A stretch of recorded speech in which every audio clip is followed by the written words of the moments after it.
اس اجلاس میں کیا نکل کر آیا, کیا طے ہوا اس اجلاس میں, اس کی میں کیا باتیں ہوئی اس میں؟ دیکھیں ابھی مسعود صاحب آپ نے بھی کہا کہ منہدم ہونا نسلا ٹاور کی قسمت میں لکھ دیا گیا ہے اور ایسا ہی نظر آتا ہے. اور آج جو اجلاس ہوا اس میں یہی فیصلہ کیا گیا ہے, جو کمشنر کراچی کو احکامات ملے ہیں سپریم کورٹ کی جانب سے کہ ایک ہفتے میں اس عمارت کو منہدم کر کے اس کی رپورٹ عدالت کو پیش کی جائے. تو اسی حوالے سے جو اجلاس ہوا اس میں فیصلہ یہ کیا گیا کہ ایک ہفتے کے اندر جو رپورٹ دینی ہے تو اخبارات میں اشتہارات دیے جائیں گے جس میں کہا جائے گا کہ جو اس ایک ہفتے کے اندر جو معاملات ہیں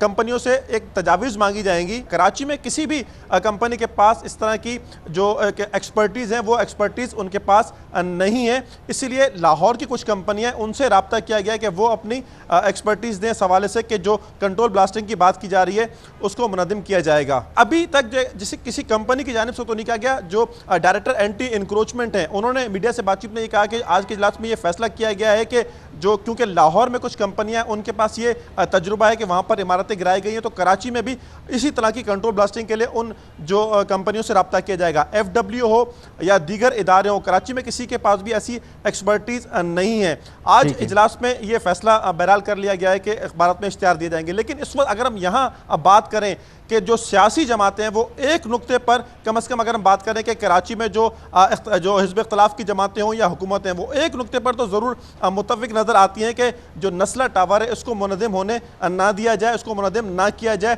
سپریم کورٹ میں دوبارہ نظر ثانی کی اپیل کی جائے. تمام سیاسی جماعتیں آج پھر یہاں پر پہنچی, اظہار یکجہتی کیا متاثرین کے ساتھ. اگر ہم بات کریں کہ آباد کے چیئرمین محسن شیخانی صاحب یہاں موجود ہیں اور ان کا یہ بھی کہنا تھا, اور جو سیاسی جماعتیں وہ بھی یہ کہتے ہیں کہ معاوضہ متبادل اس پر پہلے بات کی جائے, پہلے متبادل دلا دیا جائے یا معاوضہ دلا دیا جائے, اس کے بعد اس کو بھلے سے منہدم کر دیا جائے. اگر ہم بات کریں کہ 1 ارب 10 کروڑ روپے مالیت کے لگ بھگ یہاں پر فلیٹ ہیں, جمع پونجی جیسے آپ نے بھی ابھی رپورٹ دیکھی کہ کس طرح لوگوں نے یہاں پر اپنی زندگی بھر کی جمع پونجی جمع کر کے یہ مکان خریدے تھے. 2012 میں یہاں بکنگ کرائی, 2016 میں یہاں پر ان کو پوزیشن ملا, 5 سال سے وہ یہاں پر رہ رہے ہیں. اب ایک دم اگر یہ بے گھر ہوتے ہیں تو کتنی ایک خوفناک صورتحال ہوگی ان 44 خاندانوں کے لیے, اس کا اندازہ لگانا مشکل نہیں ہے. ایک انتہائی پریشان کن صورتحال ہے جس سے وہ دو چار ہیں. مگر اسلم خان صاحب جو آپ پروسیس بتا رہے ہیں, آج کمشنر کراچی نے جو میٹنگ کی اور جو فیصلہ سامنے آیا کہ اب اخبارات میں اشتہار دیا جائے گا, کوٹیشنز دی جائیں گی, ان کے کمپنیوں سے ان کی پروفائل پوچھے جائیں گی, ان کی ایکسپرٹیز پوچھی جائیں گی, اور پھر فیصلہ کیا جائے گا کہ کس کو یہ کام ذمہ داری یہ کس کو دینی ہے. تو اس میں تو بڑا وقت لگ جائے گا, یہ ایک ہفتے میں تو ہونے والا کام نہیں ہے. بالکل آپ نے درست کہا کہ یہ ایک ہفتے میں کام ہونے والا نہیں ہے. FWO ہو یا دیگر ادارے جو آج اس میٹنگ میں شریک تھے, یہ طے ہوا تھا کہ ان میں سے کسی کے پاس کنٹرول بلاسٹنگ کی اس طرح کراچی میں صلاحیت نہیں ہے. لاہور کا ذکر کیا گیا کہ وہاں کچھ کمپنیوں کے پاس یہ صلاحیت ہے, وہاں پہ کچھ عمارتیں گرائی گئی ہیں اس طرح, تو ان سے رابطہ کیا جائے گا. اب ان کمپنیوں کی کوٹیشن آ جائے گی, ان کی جو پیشکشیں آ جائیں گی, تو اس کے بعد پھر یہ رپورٹ شاید دی جائے گی اعلیٰ عدلیہ کو کہ یہ رپورٹ سامنے آئی ہے یا یہ پیشکش آئی ہے. لیکن ایک ہفتے میں بہرحال یہ ایک ناممکن سی بات ہوگی. اور ساتھ ساتھ ہم پھر ایک طرف بات کریں گے کہ جو متاثرین ہیں وہ ایک بڑی پریشانی سے دوچار ہیں, اور اس وقت لیکن انتظامیہ بھی اس میں اگر ہم بات کریں, جس طرح مرتضیٰ وہاب صاحب بھی کہہ رہے تھے اور سیاسی جماعتیں بھی, کہ اب کریں تو کیا کریں. لیکن ایک بات مسعود صاحب, آپ بھی یہاں پر رپورٹنگ کرتے رہے ایک زمانے سے اور آپ پروگرام بھی کرتے رہے, جو ذمہ داران ہیں جنہوں نے NOC دی ہے, جو یہاں پر خریدی ہیں جنہوں نے فلیٹ, وہ ایک ہی سوال کرتے ہیں کہ ہم نے ڈاکومنٹس دیکھنے کے بعد یہاں پر جو ایک فلیٹ بک کرایا تھا یا جب ہمیں خریدا گیا تھا تو ہمیں تمام دستاویزات دکھائی گئی تھی, صرف چالان کے لیز کے بارے میں کہا گیا تھا کہ وہ پروسیس میں وہ مل جائے گا. تو اس کے ذمہ داروں کے حوالے سے کوئی تعین نہ ہونا, اس پر سبھی سوال اٹھا رہے ہیں, چاہے وہ سیاسی جماعتیں ہوں. اسلم صاحب بالکل آپ درست کہہ رہے ہیں, ہم نے بھی جو ابتدائیہ دیا اس میں یہ بات کہی ہے کہ جو ادارے ہیں جنہوں نے NOCs دیں, جنہوں نے اس کی اجازت دی, جن کا ذمہ داری تھی کہ وہ دیکھیں کہ اگر کوئی خلاف ضابطہ خلاف قانون کام ہو رہا ہے تو اس کو بر وقت روکیں, اس کو ٹھیک کروائیں, انہوں نے نہیں کیا, بلکہ انہوں نے NOCs جاری کی, انہوں نے اس کو بنوانے میں مدد فراہم کی, تو ان کے خلاف کوئی اقدامات نہیں ہوئے. متاثرین کا بھی یہی ماننا ہے. تو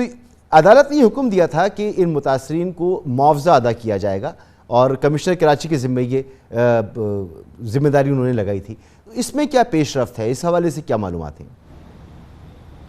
دیکھیں ابھی جب اس پر بات ہوئی تھی محسن شیخانی صاحب یہ کہتے ہیں کہ ہم بلڈر کو کمشنر کے پاس لے جانے کے لیے تیار ہیں اور اس پر بھی بات کی جا سکتی ہے، لیکن پہلے تو کوشش یہ ہے کہ یہ نہ گرے. اور میری کچھ متاثرین سے بات ہوئی تو ان کا کہنا ہے کہ اگر یہ عمارت منہدم ہو جاتی ہے خدا نخواستہ تو تقریباً 80 کروڑ روپے کی یہ جگہ اس وقت بھی ہے. اگر سپریم کورٹ یا جو ضلعی انتظامیہ یا حکومت اس طرح کے کوئی اقدامات کر لے کہ ایک کوئی کمیشن بنا دیا جائے یا ایک کمیٹی بنا دی جائے جو پہلے اس کو آکشن کر دے اس جگہ کو اور اس کے بعد متاثرین کو رقم دے دی جائے، اس کے بعد جو فیصلہ اعلیٰ عدلیہ نے کیا ہوا ہے اس پر وہ عمل درآمد کرائے جانے میں انہیں اعتراض نہیں ہوگا. لیکن اور بات بالکل برحق ہے، بالکل درست یہ بھی ہے کہ جو متاثرین ہیں اب ان کے لیے کیا کیا جائے. آپ بھی جانتے ہیں، مجھے بھی پتا ہے کہ ماضی میں اس طرح کی درجنوں مثالیں موجود ہیں کہ جب ایک چیز طے کی جاتی ہے کہ یہ کمپنسیشن ملے گا تو وہ نہیں ملتا، یا اگر ملتا ہے تو اس میں جب مالکان کا ذکر کیا اس میں عدالت نے اسلم صاحب، تو مالکان سے یقیناً انتظامیہ نے بات کی ہوگی، ان کا کیا کہنا ہے کہ وہ معاوضہ دینے کے لیے تیار ہیں؟ ان کا کیا موقف ہے اس کے اوپر؟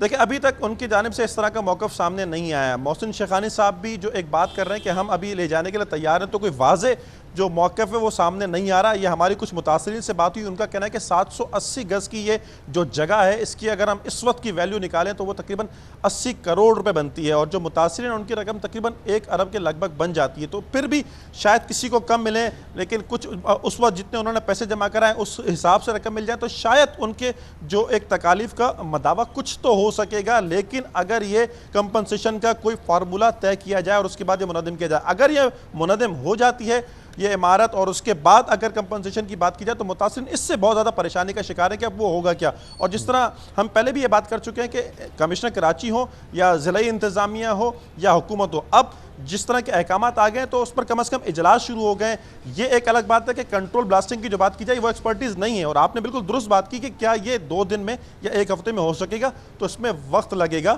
اور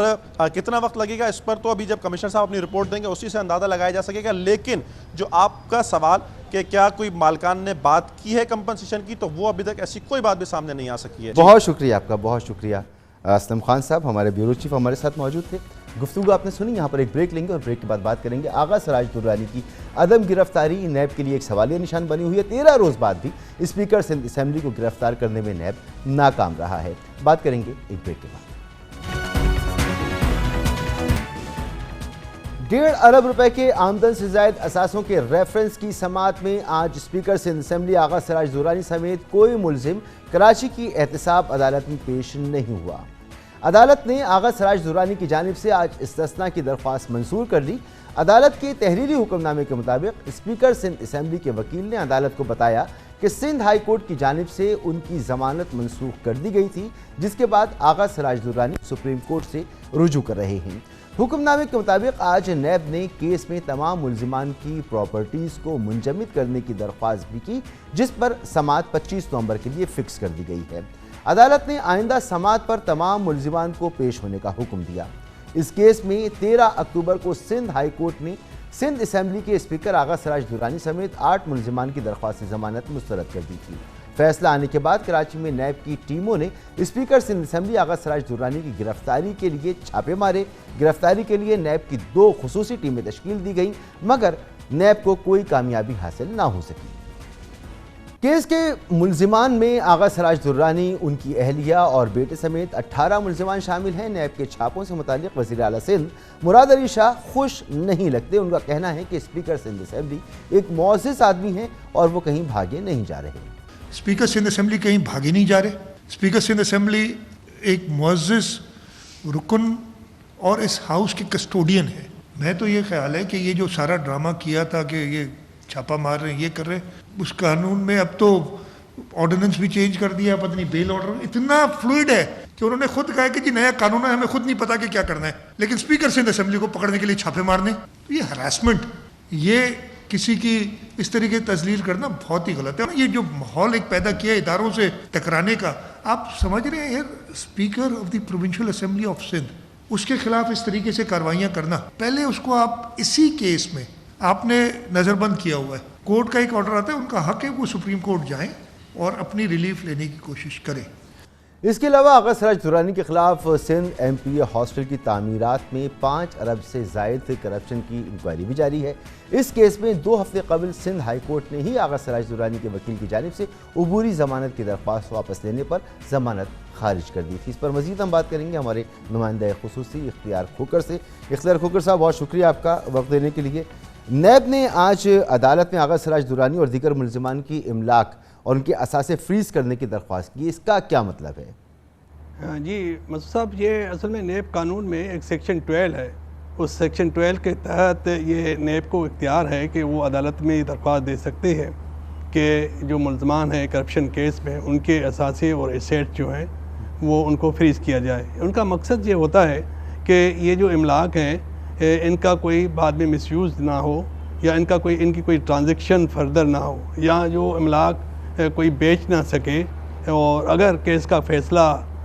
ملزمان کے خلاف آتا ہے اور یہ اثاثے ناجائز قرار دیے جاتے ہیں تو وہ گورنمنٹ جو ہے نا ضبط کر سکے، عدالت ضبط کر سکے۔ اور ایسی صورت میں جب یہ اثاثے فریز ہو جاتے ہیں تو اس میں خاص طور پر جو اگر بینک اکاؤنٹس ہیں تو ان کی کوئی ٹرانزیکشن فردر نہیں ہوتی، اور اگر کوئی زرعی زمین ہے یا کوئی ایسی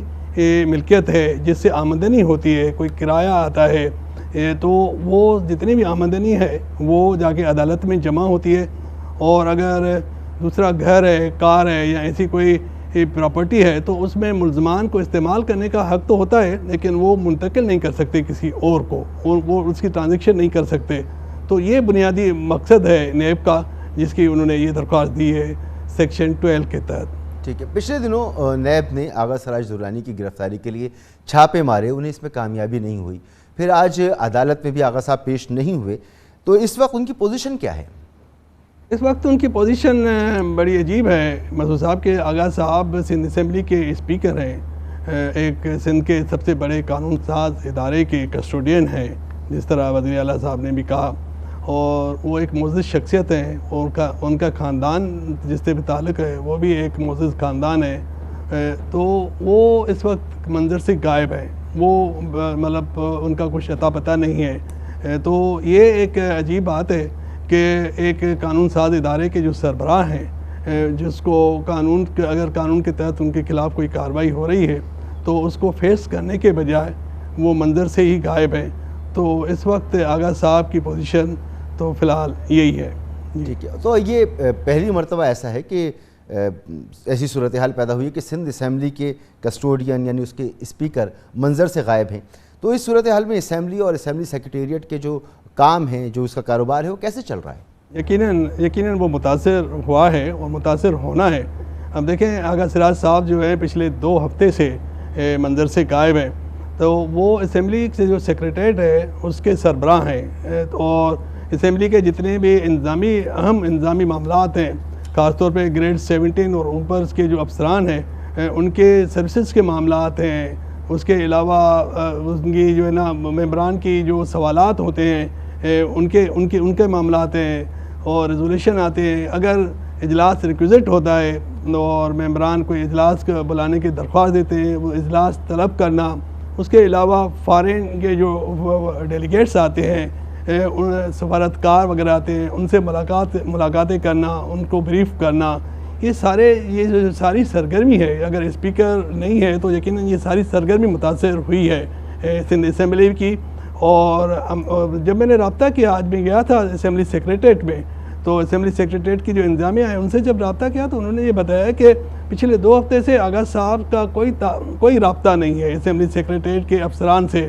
ڈاک جو روٹین کی ڈاک ہے وہ اسمبلی سیکریٹریٹ سے ان کے دفتر میں جاتی ہے، لیکن وہاں سے واپس نہیں آتی۔ تو پچھلے 2 ہفتے سے یہ صورتحال ہے کہ عملی طور پر اسپیکر کے آفس کا جو کام ہے وہ ٹھپ ہے پچھلے 2 ہفتے سے۔ ٹھیک ہے، تو کیا کہنا ہے اب کراچی نیب انتظامیہ کا، اور خود آغا صاحب کے قریبی حلقے کیا کہتے ہیں کہ کب تک وہ منظر پر آ جائیں گے؟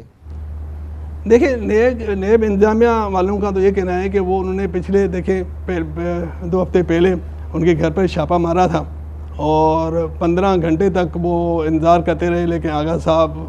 کے لیے اندر گھر میں داخل نہیں ہو سکے، نہ ہی آغا صاحب گرفتار ہوئے۔ تو ان کا یہ کہنا ہے کہ جی ان کو اطلاع مل گئی تھی کہ آغا صاحب چونکہ اندر گھر میں موجود نہیں ہے، تو اس لیے انہوں نے اس معاملے کو مزید بگاڑنے کے بجائے وہ واپس آ گئے۔ تو اب ان کا یہ کہنا ہے کہ وہ ان کی نگرانی کر رہے ہیں اور جہاں جہاں پر ان کی سرگرمی ہو سکتی ہے، آمد ہو سکتی ہے، ان کے گاؤں میں، ان کے یہاں کراچی میں جو گھر ہیں، رہائشیں، ان کے دوست احباب، ایون ایئرپورٹس وغیرہ، وہاں پر ان کا یہ کہنا ہے کہ جی ان کی نگرانی ہے اور جیسے ہی اگر ان کو کوئی اطلاع ملتی ہے تو وہ آغا صاحب کو گرفتار کر لیں گے۔ اور تو مزید جب ان سے پوچھا کہ مزید کیا کارروائی ہو سکتی ہے اگر آغا صاحب گرفتاری پیش نہیں کرتے، تو پھر انہوں نے کہا کہ یہ تو پھر عدالت پر ہے، عدالت عام طور پہ ایسے کیسز میں سمن جاری کرتی ہے، پھر وہ بیلبل نان بیلبل وارنٹس ہوتے ہیں، اور اگر اس کے باوجود بھی نہ ہو تو پھر ان کے جو اثاثے ہیں اور ان کی جو املاک ہیں وہ ضبط ہو جاتی ہے، اگر اس کے باوجود بھی نہ ہو تو پھر پروکلیم آف ایڈر کرا دیے جاتے ہیں۔ لیکن یہ شاید صورتحال نہ آئے پیش، کیونکہ ان کے جو قریبی حلقے ہیں ان سے بھی میں نے بات کی، اور ان کے جو وکیل ہیں نور محمد شاہ صاحب، ان سے میری بات ہوئی، ان کا یہ کہنا ہے کہ آغا صاحب کی کوشش ہے کہ وہ سپریم کورٹ آف پاکستان سے بیل لے لیں، کیونکہ ان کا یہ کہنا ہے کہ جی خورشید احمد شاہ صاحب اور اس سے پہلے اعجاز حقرانی صاحب، ان کی بھی ہائی کورٹ سے بیل ریجیکٹ ہوئی، پھر سپریم کورٹ سے ان کی منظور ہوئی، اور انہوں نے یہ بھی بتایا کہ مختوم علی خان صاحب جو ہیں ان کو وکیل طور پہ آغا صاحب نے ہائر کر لیا ہے، خورشید صاحب کے کیس میں بھی وہی پیش ہوئے تھے، تو وہ کافی پرامید ہے کہ جی آغا صاحب کے جو ہے نا سپریم کورٹ سے ان کو ریلیف مل جائے گا۔ جی بہت بہت شکریہ آپ کا اختیار کھوکر صاحب، گفتگو آپ نے سنی۔ یہاں پر لیں گے ایک نیوز بریک جس کے دوران آپ ہیڈ لائنز دیکھ سکیں گے اور پھر پروگرام کا سلسلہ جاری رہے گا۔ آپ دیکھ رہے ہیں خبروں، تبصروں اور تجزیات پر مبنی پاکستان کا سب سے معتبر نیوز شو دنیا، کامران خان کے ساتھ۔ وزیر اعظم عمران خان نے لیفٹیننٹ جنرل ندیم احمد انجم کو ڈی جی آئی ایس آئی تعینات کر دیا ہے۔ وزیر اعظم ہاؤس سے آج کی تاریخ میں جاری نوٹیفیکیشن کے مطابق موجودہ D G I S I lieutenant general Faiz Hamid 19 نومبر تک اپنے فرائض انجام دیں گے اور نئی تعیناتی کا اطلاق 20 نومبر 2021 سے ہوگا۔ وزیر اعظم کے سیکرٹری اعظم خان کے دستخط سے جاری نوٹیفیکیشن میں کہا گیا ہے کہ اسمبلی کے 6 پیراگراف میں دیے گئے افسران کے پینل کو وزیر اعظم نے دیکھا اور لیفٹیننٹ جنرل ندیم انجم کی تعیناتی کی منظوری دی۔ خیال رہے کہ ڈی جی آئی ایس آئی کی تعیناتی کا notification I S P R کے اعلان کے 20 روز کے بعد جاری کیا گیا۔ 6 اکتوبر کو آئی ایس پی آر کے اعلامیے میں کہا گیا تھا کہ director general inter services intelligence lieutenant general Faiz Hamid کو corps commander Peshawar, lieutenant general Nadeem Anjum کو ڈی جی آئی ایس آئی تعینات کر دیا گیا ہے۔ 2 ہفتے قبل وفاقی وزیر اطلاعات فواد چودھری نے باقاعدہ پریس کانفرنس میں بتایا تھا کہ نئے ڈی جی آئی ایس آئی کی تقرری وزیر اعظم عمران خان کا اختیار ہے۔ ان کا یہ کہنا تھا کہ نئی تقرری قانون کے طریقہ کار پر وسیع البنیاد مشاورت اور سول ملٹری اتفاقی رائے سے ہوگی۔ ڈی جی آئی ایس آئی کے حوالے سے وزیر اعظم نے کابینہ کو اعتماد میں لیا۔ کبھی بھی پرائم منسٹر آفس کچھ ایسا ہرگز قدم نہیں اٹھائے گا جس سے پاکستان کی فوج یا پاکستان کے جو سپہ سالار ہیں ان کی عزت میں کمی ہو۔ اور میں یہاں یہ بھی بتا دوں کہ پاکستان کی فوج اور پاکستان کے سپہ سالار کوئی ایسا قدم نہیں اٹھائیں گے جس سے پاکستان کے وزیر اعظم یا پاکستان کے سول سیٹ اپ کی عزت میں کمی ہو۔ نئے ڈی جی آئی ایس آئی کی تقرری کے لیے جو قانونی طریقہ ہے وہ اختیار کیا جائے گا، اس کے اوپر بھی دونوں کا اتفاق رائے ہے۔ اس میں جو اتھارٹی ہے وہ وزیر اعظم کی ہے، اور اس کا جو تقرر ہے وہ ہمیشہ ہمارے درمیان جو بھی اپوائنٹمنٹس ہوئی ہیں ان کا ایک بہت سمجھیے کہ وسیع البنیاد مشاورت کے اوپر مبنی ہوتے ہیں، اور ایک تمام قانونی طور کے اوپر جو اس کی ریکوائرمنٹس ہیں ان کو مکمل کر کے نئے ڈی جی آئی کی تقرری جو ہے وہ اس کے مطابق ہوگی۔ آج اس پیش رفت سے قبل وزیر اعظم عمران خان سے army chief general Qamar Javed Bajwa نے ملاقات کی۔ وزیر اعظم ہاؤس کے آفیشیل ٹویٹر اکاؤنٹ سے یہ پتہ چلا کہ ملاقات انٹر سروسز انٹیلیجنس کمان کی تبدیلی کے وقت سے متعلق مشاورتی عمل کا حصہ تھی۔ ترجمان نے بتایا کہ مشاورتی عمل میں وزارت دفاع سے افسران کی فہرست موصول ہوئی اور وزیر اعظم نے تمام نامزد افسران کے انٹرویو کیے۔ وزیر اعظم اور آرمی چیف کے درمیان مشاورت کا فائنل راؤنڈ ہوا اور تفصیلی مشاورت کے بعد لیفٹیننٹ جنرل ندیم احمد انجم کی بطور ڈی جی آئی ایس آئی تقرری کی منظوری دے دی گئی۔ یہ آج کی سب سے اہم خبر تھی جس کا ہم نے آپ کو احوال سنایا، اور اس حوالے سے